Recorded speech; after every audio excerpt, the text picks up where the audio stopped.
지난 주일 설교에 주님께서 너희는 이렇게 기도하라 하시고서 먼저 아버지 이름과 아버지의 나라와 아버지의 뜻을 위하여 기도할 것을 가르쳐 주셨다고 말씀을 드렸습니다. 그리고 기도에서뿐만 아니라 삶에 있어서도 우선순위가 있다. 먼저 기도할 내용이 있고 나중에 기도할 내용이 있듯이 삶에 있어서도 우선순위가 있다라는 것을 말씀드렸습니다. 그러므로 무엇을 먹을까, 무엇을 입을까, 무엇을 마실까 이런 것들을 걱정하기 전에 먼저 아버지의 나라와 아버지의 이름과 아버지의 뜻을 구하면 아버지께서 모든 것을 책임져 주신다라고 말씀을 드렸습니다. 자, 오늘은 주기도문 강의 마지막 세 번째 시간으로서 주기도문의 후반부에 있는 기도 내용을 살펴보도록 하겠습니다. 자, 주님은 너희는 이렇게 기도하라 라고 말씀하시면서 주기도문 후반부에서 우리들의 육신적인 삶에 필요한 은혜와 영적인 삶에 필요한 은혜를 공급해 주시기를 기도하라고 말씀하셨습니다.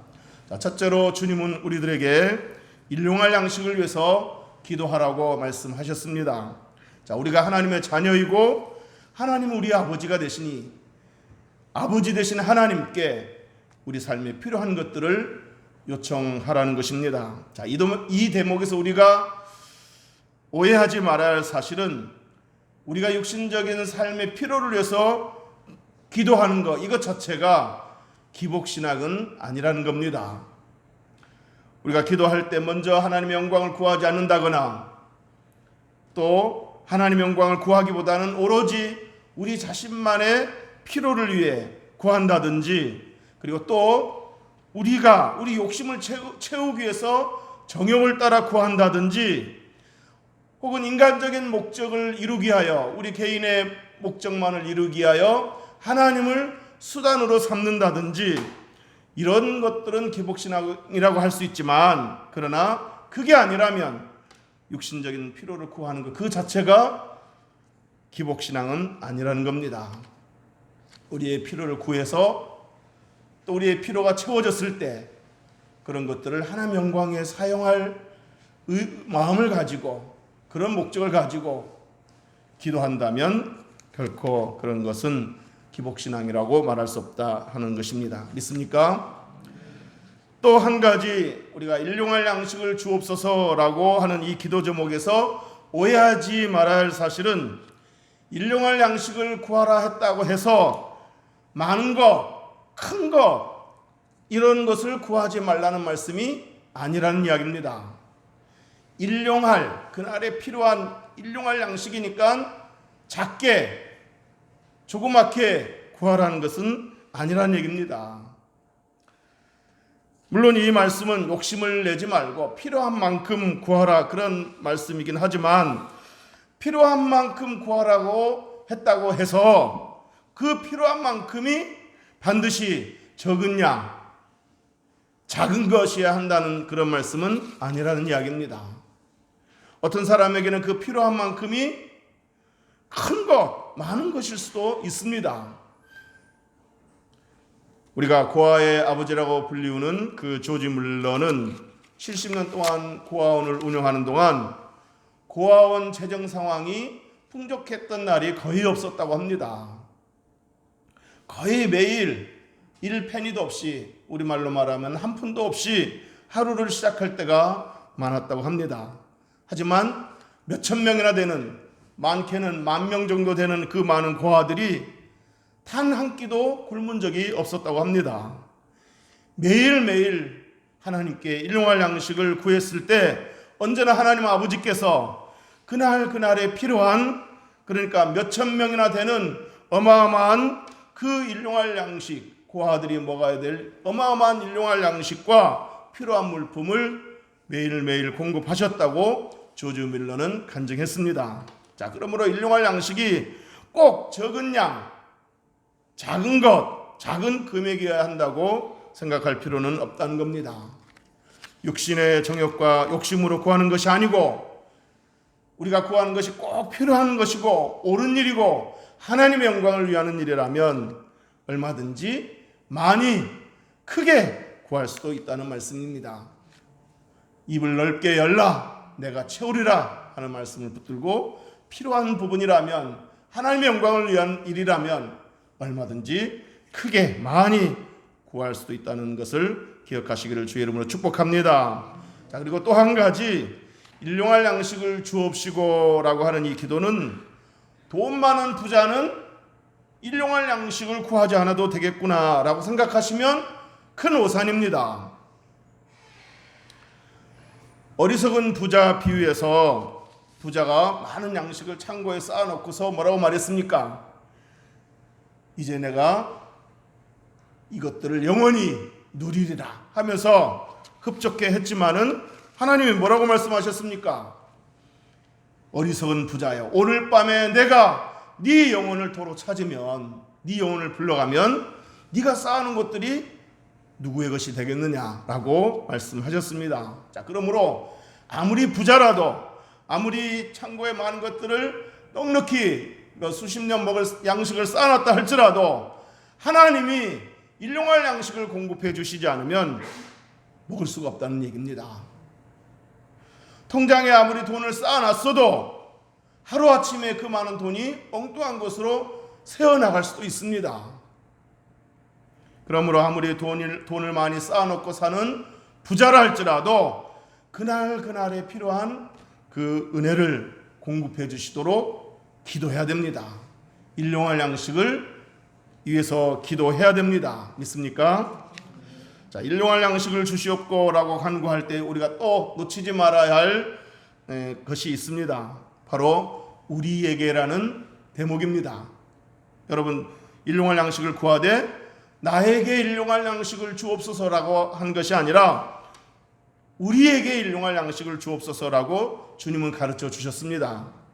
이 말씀은 나에게 필요한 양식을 위해서만 구하지 말고 내가 속한 공동체, 내 이웃, 내 나라 백성들, 그리고 특별히 일용할 양식이 없어서 굶어 죽어가고 있는 우리의 이웃 나라를 위해서 간구하라는 겁니다.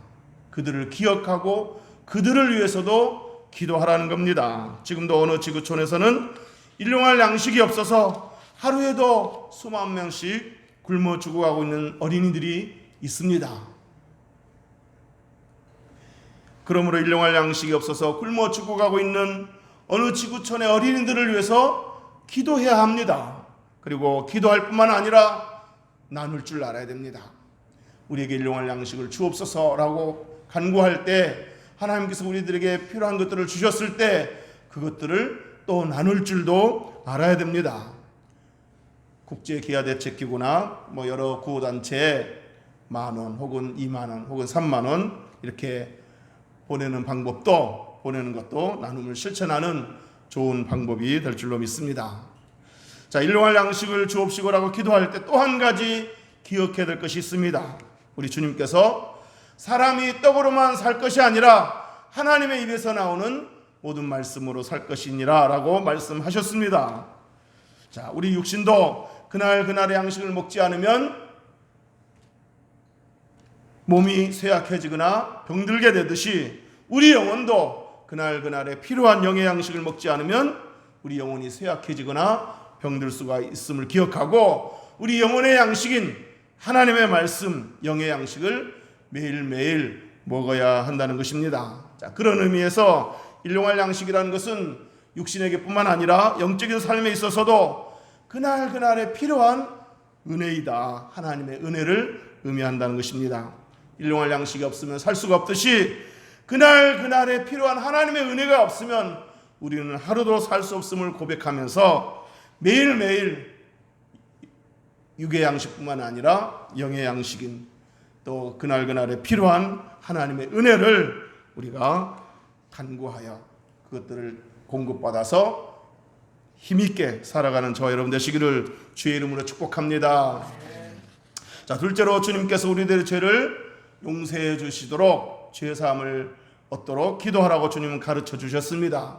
12절에 보면 우리가 우리에게 죄 지은 자를 사하여 준 것 같이 우리 죄를 사하여 주옵시고, 우리가 우리에게 죄 지은 자를 사하여 준 것 같이 우리 죄를 사하여 주옵시고.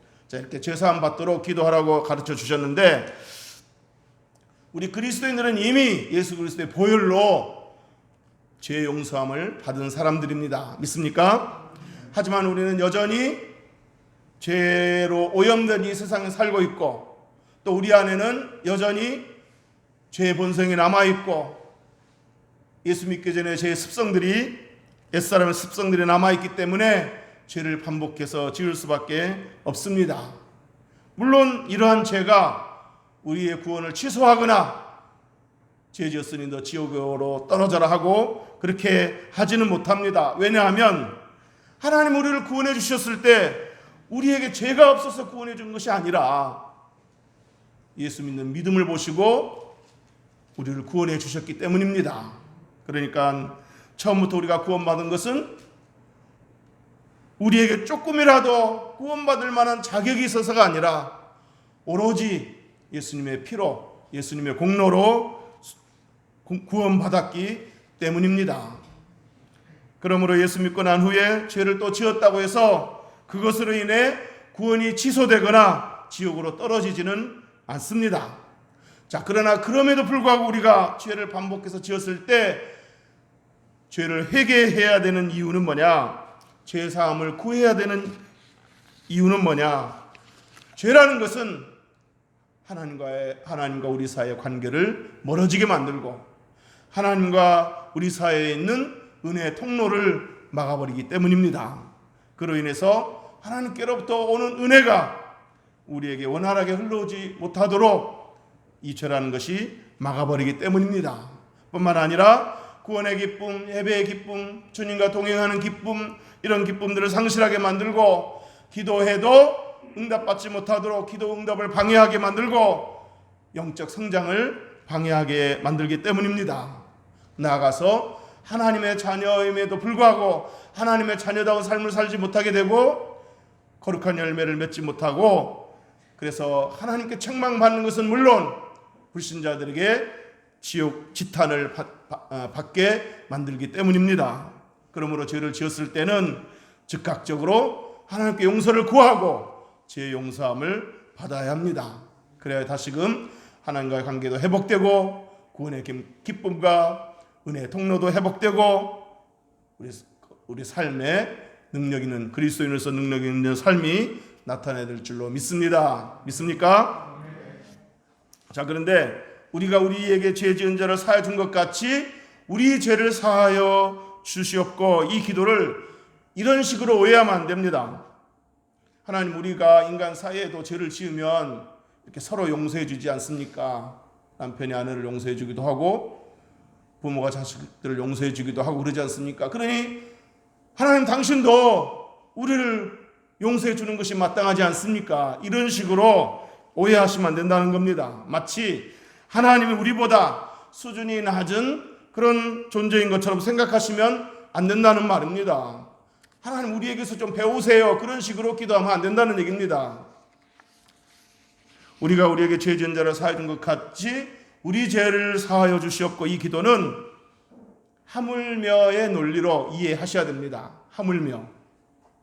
예수님 말씀하시기를 너희 중에 누가 아들이 떡을 달라는데 돌을 주며 생선을 달라는데 뱀을 줄 아버지가 어디 있겠느냐? 아무리 약한 아버지라도 자식에게는 좋은 것을 줄 알거든 하물며 하늘에 계신 너희 아버지께서 구하는 자에게 좋은 것으로 주시지 않겠느냐라고 하는 이 말씀처럼 하물며의 논리로 이해하셔야 됩니다. 자, 그러므로 이 기도는 이렇게 이해하셔야 됩니다. 하나님, 악한 우리도 서로 용서해 주기도 하는데 하물며 우리와 비교도 안 되게 긍휼이 많으시고 은혜가 풍성하신 사랑의 아버지께서 우리의 죄를 넉넉히 용서해 주시지 않겠습니까?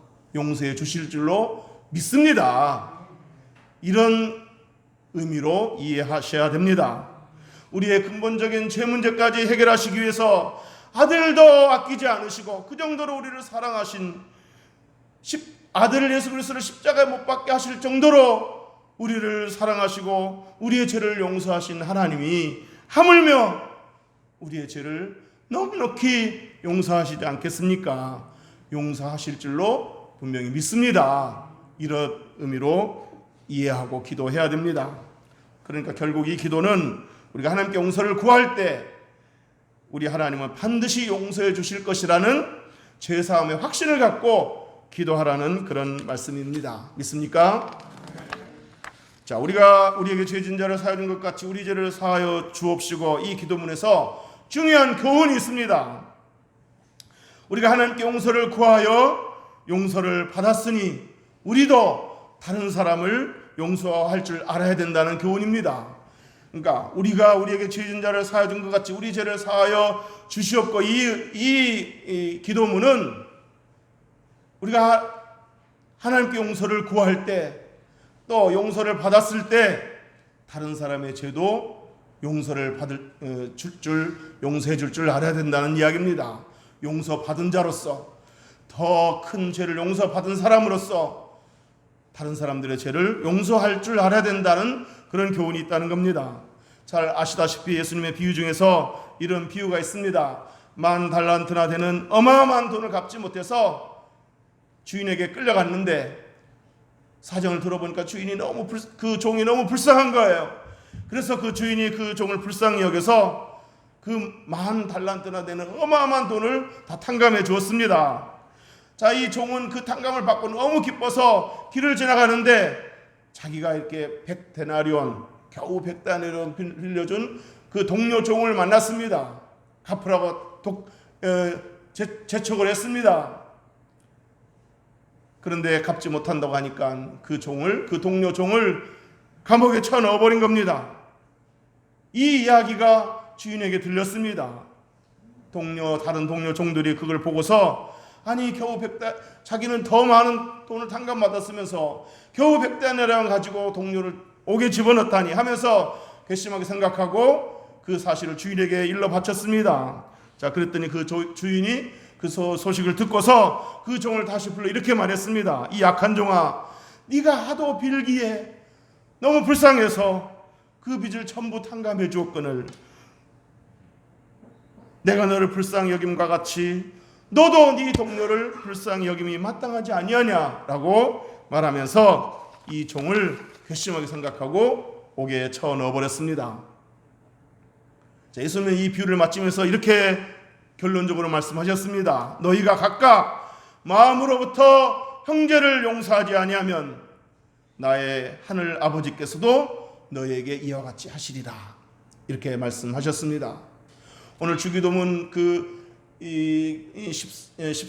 13절까지 읽었지만 14절에도 보면 너희가 다른 사람의 죄를 용서하지 아니하면 하나님 아버지께서도 너희를 용서하지 아니하시리라, 이렇게 말씀을 하셨습니다.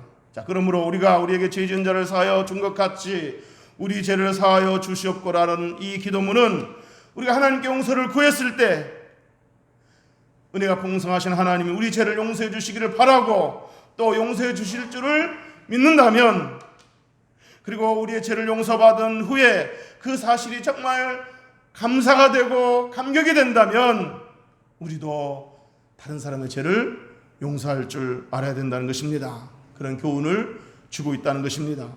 믿습니까?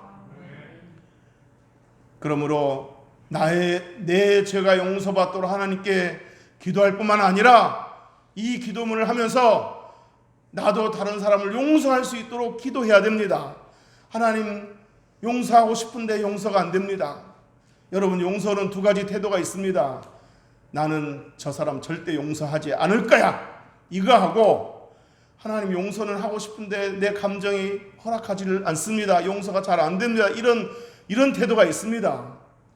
용서하지 않을 거야, 이 태도는 하나님의 은혜를 모르는 자이고 하나님의 용서의 그 기쁨이 뭔지를 모르는 사람입니다. 그러나 용서받은 기쁨이 뭔지를 아는 사람은 용서는 잘 안 되지만 용서하고자 하는 노력이 있다는 겁니다. 그래서 정말 용서의 기쁨이 있고 그 은혜를 체험한 사람은 내 죄를 용서하여 주옵소서라고 기도할 뿐만 아니라, 하나님, 저 성도를 내가 용서할 수 있도록 내 마음을 붙들어 주옵소서. 내가 이렇게 하나님으로부터 큰 용서를 받았는데 나도 용서해야 되지 않겠습니까? 그런데 용서가 잘 안 됩니다. 그러니 용서할 수 있도록 내게 아버지의 사랑을 주시옵소서라고 기도해야 된다는 이야기입니다. 믿습니까? 마지막 세 번째로 시험에 들지 않고 악에서 구해 주시기를 기도하라고 하셨습니다. 한글 성경에서 시험이라는 단어는 문맥에 따라 다른 용례로 쓰입니다. 우리말 성경에는 시험으로 되어 있지만 의미가 다르다는 얘기입니다. 세 가지인데 그 뭐냐면 첫째는 트라이얼, 시련이라는 의미입니다. 야고보서 1장 2절에 내 형제들아 너희가 여러 가지 시험을 만나거든 온전히 기쁘게 여기라 했을 때 여기서 시험은 시련입니다. 자, 그리고 두 번째는 테스트, 글자 그대로 시험이라는 의미입니다. 마지막으로 세 번째는 템테이션, 유혹이라는 뜻입니다. 자, 주기도문에서 시험에 들게 하지 마시옵고 라고 말할 때 이 시험은 유혹이라는 뜻입니다. 그러니까 유혹에 빠지지 않게 하시옵고 라는 의미입니다. 성경은 우리를 유혹하는 사탄을 가리켜서 시험하는 자라고 했습니다. 마태복음 4장 3절에 보면 시험하는 자가 예수께 나와서 이르되 네가 만일 하나님 아들이거든 이 돌들로 떡덩이가 되게 하라 이렇게 시험을 했습니다. 여기서 시험하는 자가 했을 때 여기서 시험은 유혹입니다. 그래서 영어로 템퍼, 유혹하는 자, 유혹자라는 뜻입니다. 자, 그런가 하면 요한계시록 12장에서는 사탄을 가리켜 온 천하를 꿰는 자라고 했습니다. 역시 온 천하를 두루다니며 유혹하는 자라는 뜻입니다. 자, 그런가 하면 사탄을 가리켜서 참소하는 자, 즉 고소하는 자라고 표현했습니다. 자, 그러니까 사탄은 우리로 하여금 죄에 빠지도록 유혹을 해놓고서 유혹에 걸려들고 유혹에 빠지게 되면 그때부터 사탄은 뭐합니까? 참소하기 시작합니다. 우리의 죄를 들춰내면서 정죄하면서 네가 하나님의 사람이라면서 구원받았다면서 네가 권사라면서 네가 그럴 수 있어 하면서 계속해서 우리의 죄를 들춰내면서 정죄하고 고소를 합니다. 그래서 우리의 마음을 괴롭게 합니다. 구원의 기쁨을 상실하게 만들고 하나님과 관계를 멀어지게 만들고 그리스도의 능력을 잃어버리게 만듭니다. 자, 그리고 사탄은 개개인의 연약한 부분을 너무나 잘 알고 그 부분을 집중적으로 공략합니다. 여러분, 사탄이 예수님을 시험하셨을 때 첫 번째 시험이 뭐였습니까? 돌로 떡을 만든다는 거 아니겠습니까? 자, 사탄이 바로 예수님께서 40일을 금식한 그 상태이고 지금 예수님이 배가 고프다는 사실을 간파하고 그 약점을 알고서 돌로 떡을 만들려고 시험한 겁니다.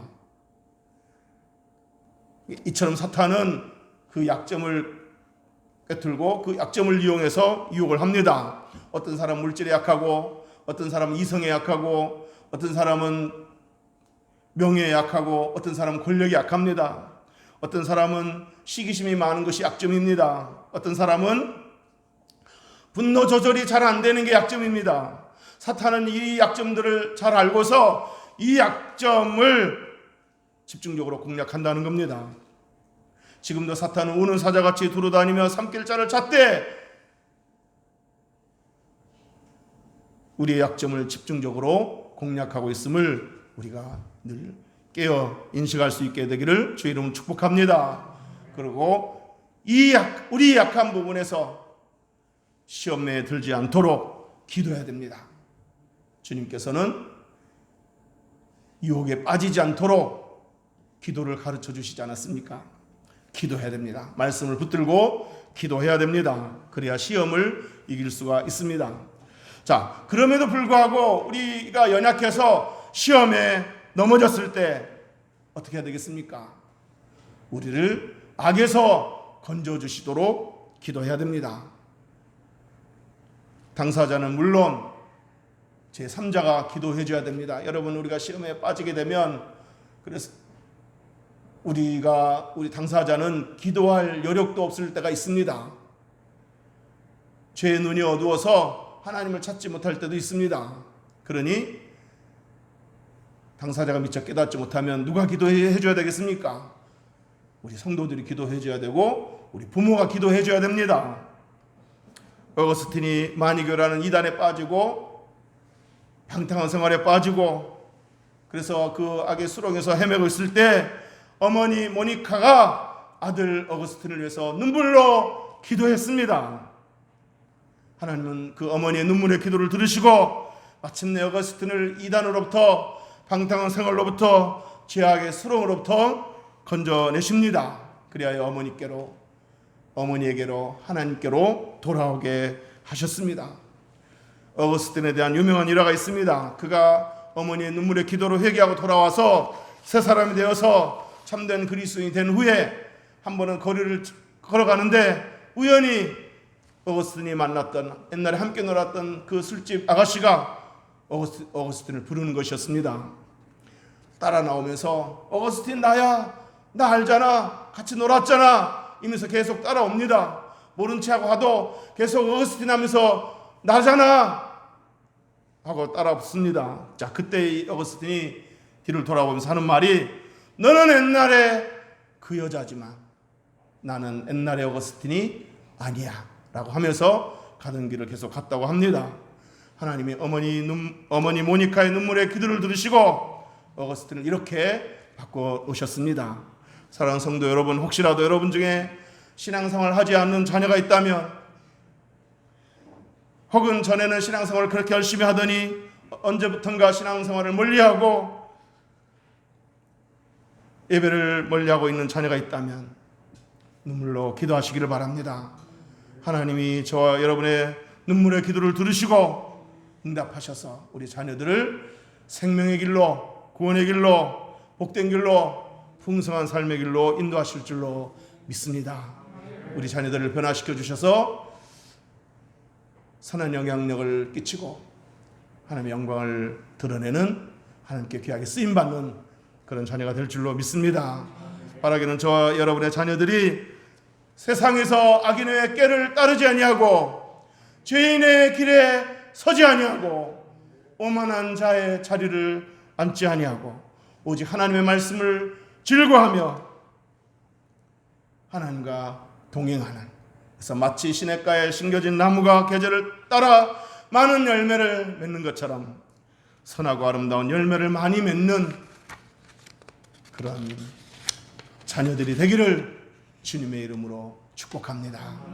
축복합니다. 기도하겠습니다.